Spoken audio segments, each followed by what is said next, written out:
See, I'm just gonna ride the wave until the morning sun.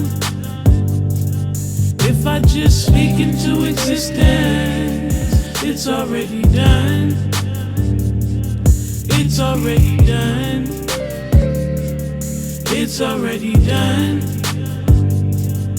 If I just speak into existence, it's already done. Welcome to Educating Empathy. I'm your host, Dr. Wendy Muhlhauser-Tingblad, aka Sissy Mary Sue. This podcast is represented by Sissy Mary Sue Education Fund, a 501c3 nonprofit. I am absolutely delighted to get to share someone who means the world to me. Her name is Lee Truer. Welcome, Lee Truer. Hi, Wendy. Good to see you. Nice to see you I'm too. thrilled to have this opportunity to share some time with you, talking about empathy and sympathy and art, all of which I adore. It's going to be just absolutely awesome. Lee Truer was my advisor when I was in a master's program at St. Mary's University. And she brought an authenticity and a beauty as a human being to me and to every student. And I'm the recipient of that kind of love and empathy and kindness that empowered me. Everything that I have been able to accomplish after that master's degree is in direct relation to the kindness and the love and the empathy she poured into me. And I mean that with all of my heart. And this lovely, amazing woman is the one who planted the seed about me continuing on to do a doctorate. And I really thought she was crazy when she said that. I mean, like me, a doctorate? Does she know who she's talking to? But Lee has an ability to see things that her students might not see in themselves, and she has an uncanny ability to empower. The other thing that I'm going to throw the ball with, I told her I was going to throw a ball to her and get things started. Here's your start. This is pretty profound. I was introduced to the concept of social justice by Lee Truer. She's the one who got me thinking in that way. I'd always been thinking in that way, but she gave me a phrase. She gave me a movement. She gave me an understanding about it. And I want you to speak more to that. Oh, thank you. Well, of course, that's near and dear to my heart. And I think I come by it very honestly. My mother was very big in the civil rights movement from the 50s on. And I think it was always um, it was always an important part of the family life and table discussions and stuff. And I think it's hard when you come from a mother who has devoted a great portion of her life to civil rights and social justice movements to figure out where your place is in that and how to be Sure, unique and offer your own special gifts. And I sure. think for me, art gave me that door because what I came to realize is that identifying as art being my thing when I was really small, I was really Okay. tiny, it was like my Okay. place to go for comfort and nurturance and to put it all out there kind of Okay. bravely. So um, I think I had outsider eyes, Okay. and outsider eyes come from a place of empathy and not sympathy, meaning that otherness is something you know well and Yes. you identify with. And so, although you can never walk in someone else's shoes entirely, you can come close through empathy.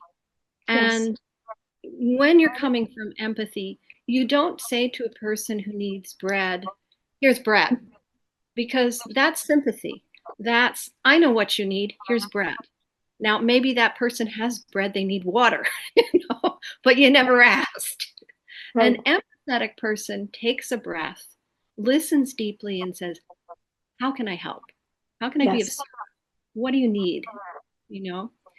Um, and I think art is a way to help children explore that, that feeling of being other in whatever form it takes for them, and also that empathy for other people, Sure. and move with that into social justice in a very honest, way that does bridge difference and make for change.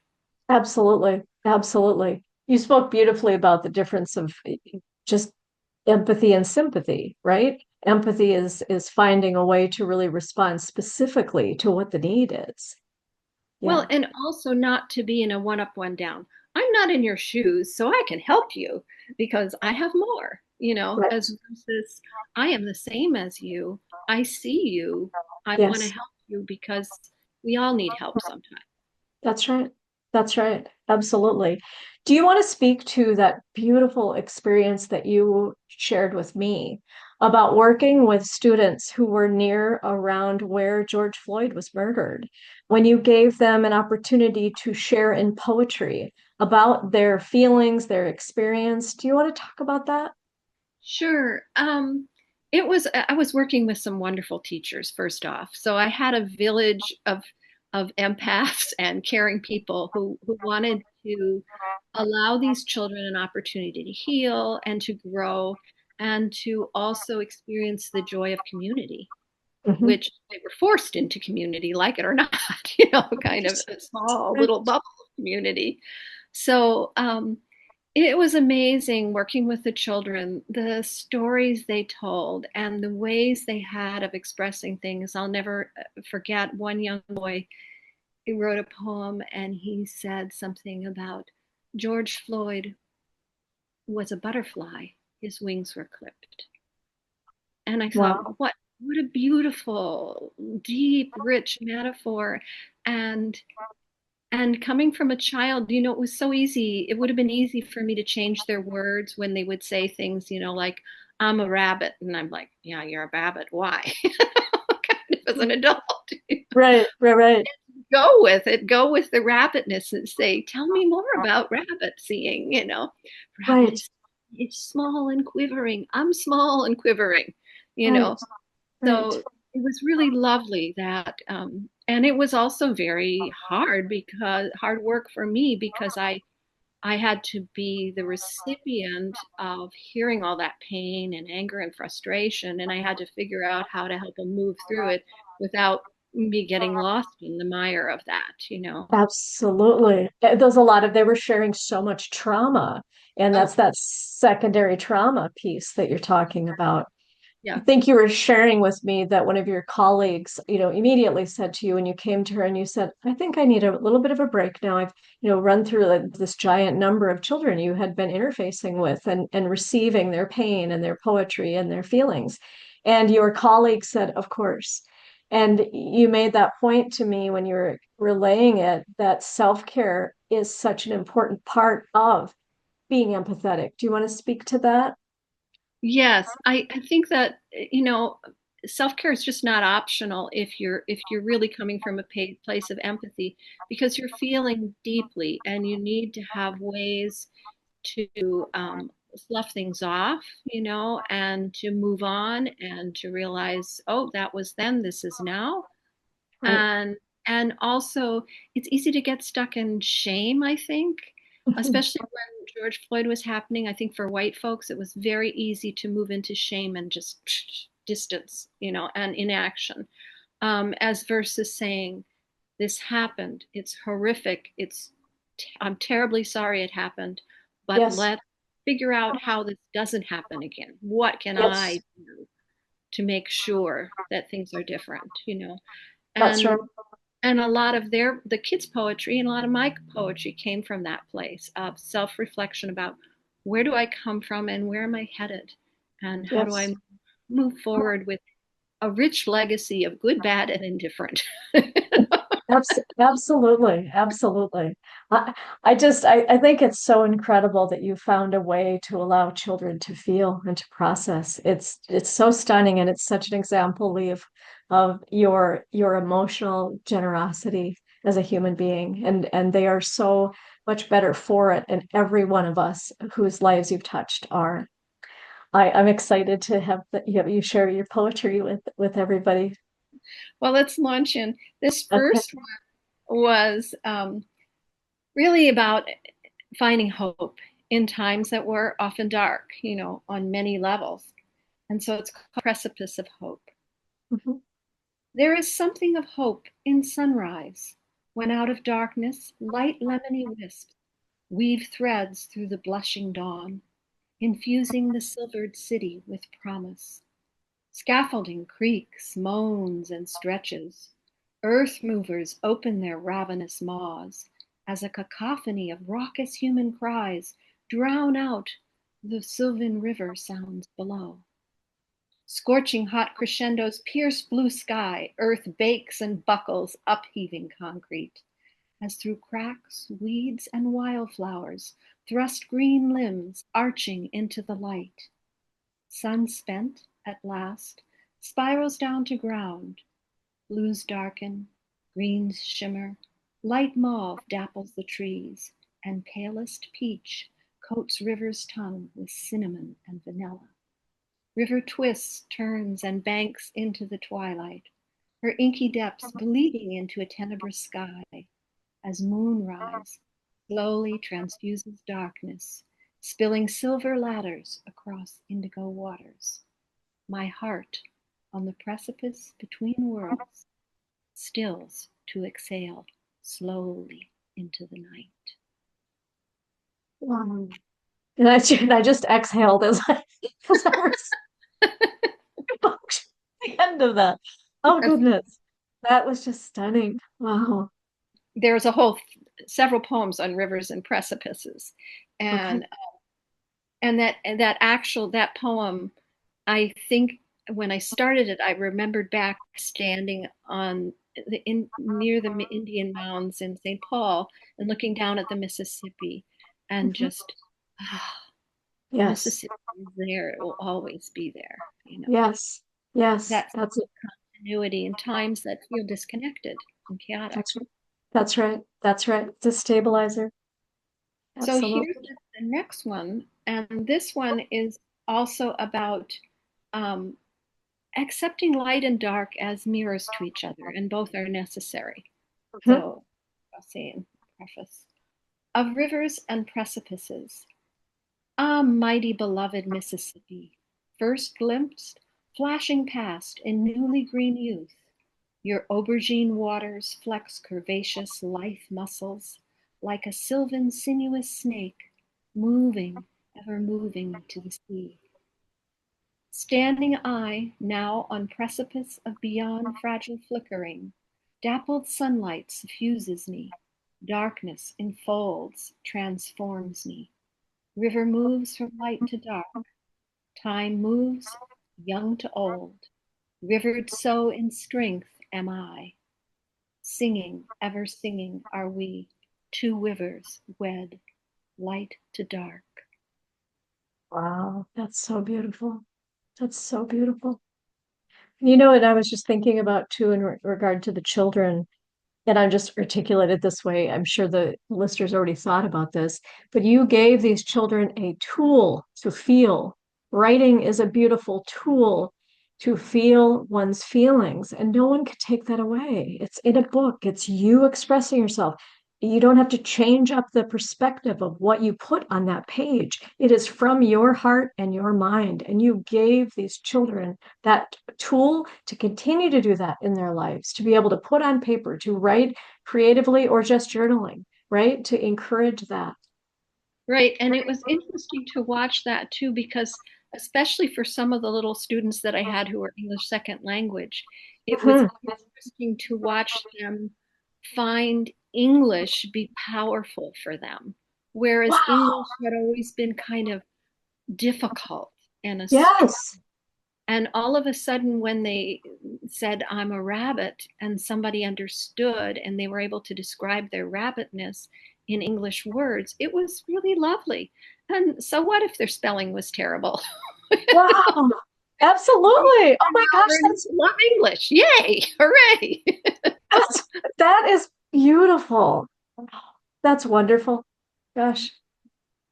So, we're actually segueing now to more of the social justice politically segment of things. Okay. Um, and realizing that that was a time for me at least, and I think for many other people, a time to look through your own history and try and make sense of where you come from, your roots, and what those mean. to you. Sure. So this was my attempt at that, and it's dedicated to Henry Reed, who wrote poems after World War II. And he lived all the way from 1914 to 1986, so he went through times of significant change. Right. Um, and it's also for my relatives who served in the military. And I will say that as a younger person, I was not very into military, and I didn't quite own that part of my family. But as an older person, I really feel like I have owned that, and I have a profound respect for people who are willing to risk their lives for a place and an ideal. I mean, wow. Right. So, Absolutely. so that was a learning part for me as I looked through my own history. Got it. Wow. Naming of parts. Identity's DNA fragments, swirling spirals of life, shape shifting into naming and claiming of parts. Miasma, elixir, madness. Is this my destiny? Good, bad, indifferent. We are here at naming and claiming of parts. In me his coded south, antebellum and renegades, generations of warriors, revolutionary to civil war, both sides claiming a part. In me, coded to the bone, New York, cool, chic, and Midwestern, others see. For today we are here at naming of parts. Inside me, dog fighting DNA of intertribal wars, renegades or rebels, Civil War redux, naming and claiming of parts. As inside, so outside, costs so immeasurably dear. Oh, my brave country, rise up, let mercy temper wrath, and righteous freedom reign. For today we have naming and claiming of all our parts. Wow. That is just so beautiful. Do you mind? You read it perfectly, but can you read it a second time? There's such depth for me every time I hear it that I want to hear it twice, and I'm wondering if the listeners might feel the same way. Can you read it Okay, one more time? Okay, yeah, I thank you. will. And I will say before I do it this time, just Yeah. for readers and everybody, one of the things that in reading this again, I realized is now, several years after everything, I have actually embarked on writing a fictionalized account of my Southern relatives living right after the Civil War in the South.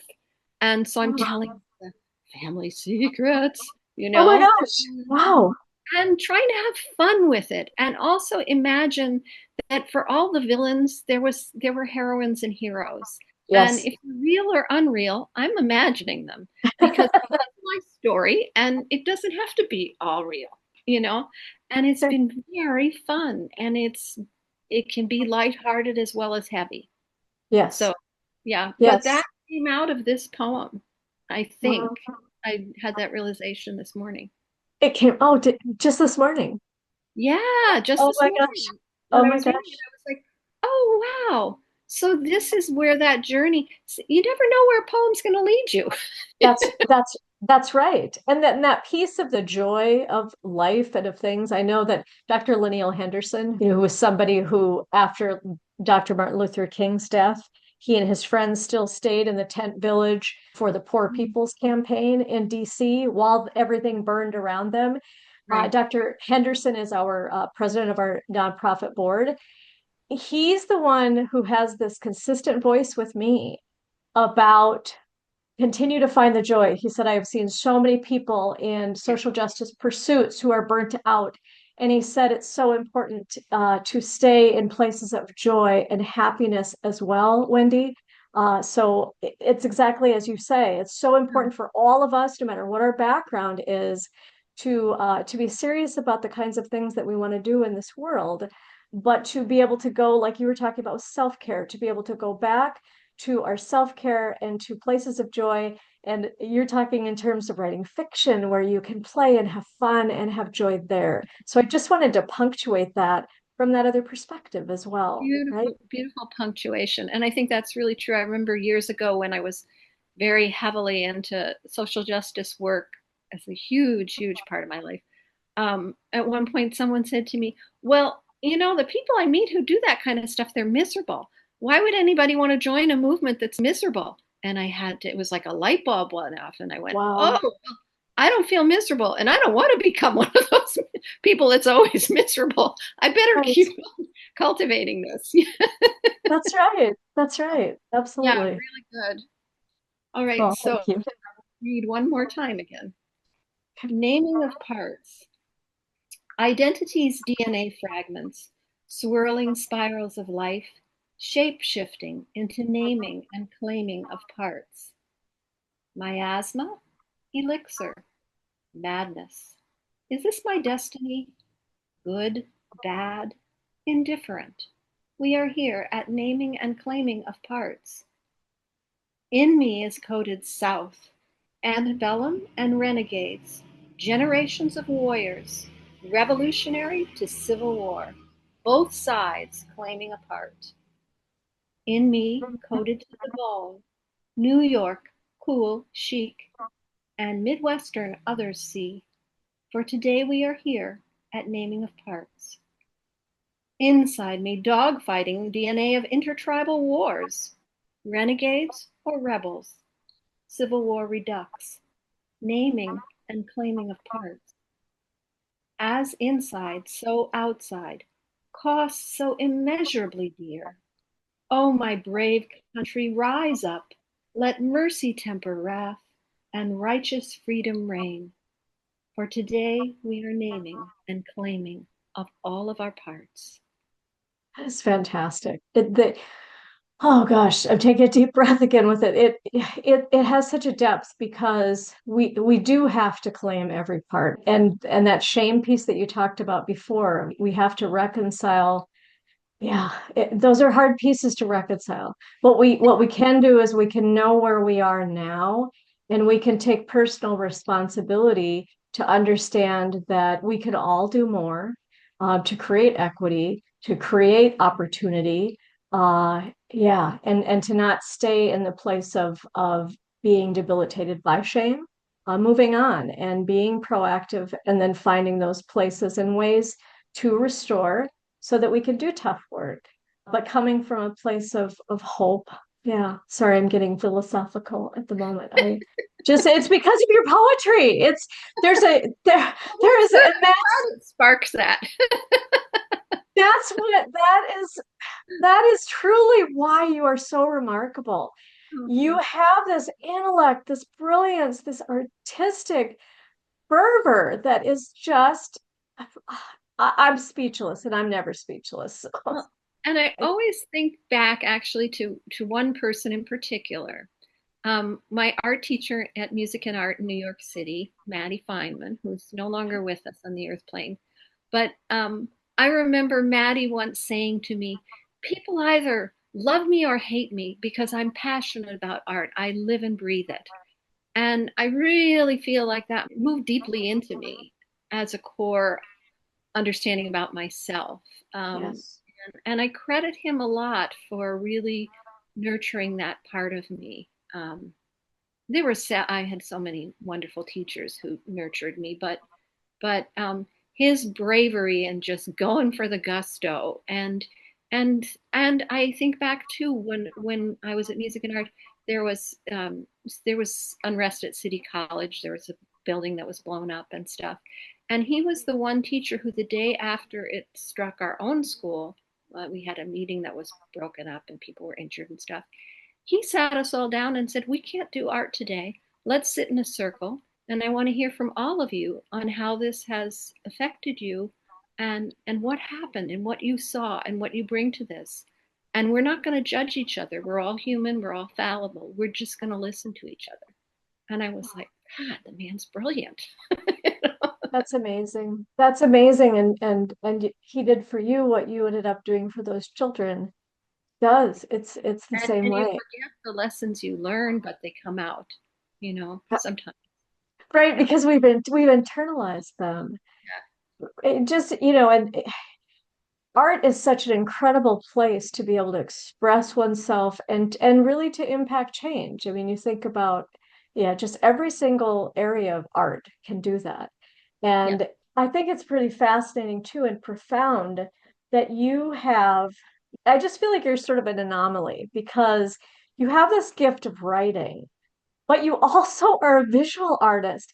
And that is not connected oftentimes. It feels to me that the artists that I've worked with have had a stronger sort of skill set visually, and they struggled more in writing. You're an anomaly in that I feel like those are on parallel planes for you.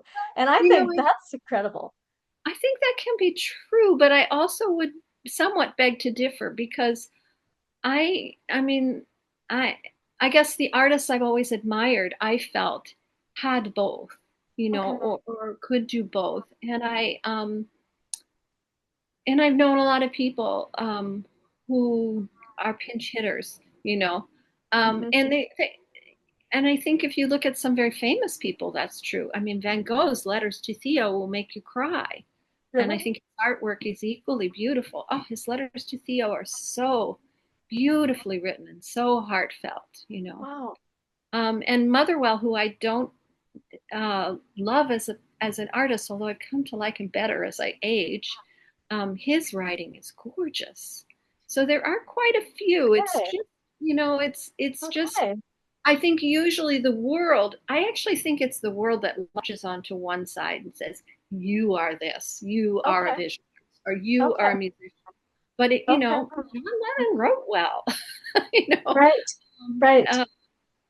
uh, Jim Morrissey was a poet. That's right. So That's right. there That's are right. those crossover people. We may be a rare breed. We may recognize each other though when we see each other. I think of some friends from high school who were that way. Okay. So anyway, we've strayed afield. We have, but that's all right. That's all right. It says it's it's already all right already. I'm thrilled to have had a conversation with Lee Truer, a Renaissance woman, a talented, gifted intellect artist in a wide variety of areas, who pours her heart and her talents into everyone she mentors and empowers, including me. And now you lovely listeners get to have the benefit of hearing from her. And I'm sure you feel similarly to me. Can I Thank you so much. Yeah. can I close with Please. a poem?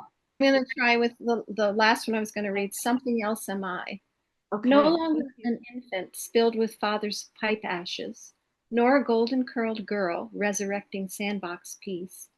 Neither am I a petulant, peevish adolescent brooding on art with grand vision of doomish, gloomish end of days.